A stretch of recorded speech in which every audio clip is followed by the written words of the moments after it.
Pakistan super লিগে আগের আসরেও ছিলেন, তবে অভিষেকটা এবারই। নাহিদ রানা বাংলাদেশ থেকে যাওয়া গতি তারকা, প্রথম ম্যাচেই নিজের নাম লিখিয়ে ফেলেছেন ইতিহাসে। করাচির বিপক্ষে 7 রানে 3 উইকেট নিয়ে সঙ্গে 20খানা ডট বল।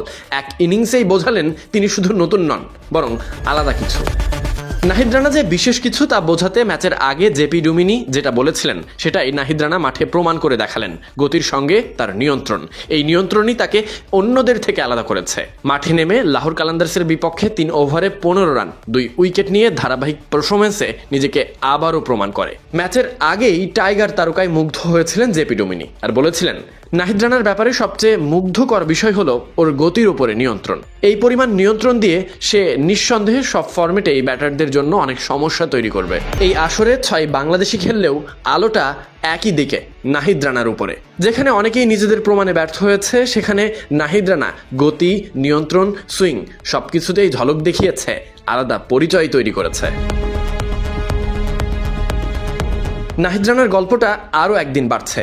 13ই মার্চ ম্যাচ আছে, এজন্য বাংলাদেশ ক্রিকেট বোর্ড থেকে এনওসি একদিন বেড়ে গেছে। পিএসএল এর টি-20 মঞ্চ মাতিয়ে দেশে ফিরুক সুস্থ হয়ে, সেই কামনাই বাঙালি সমর্থকেরা করে।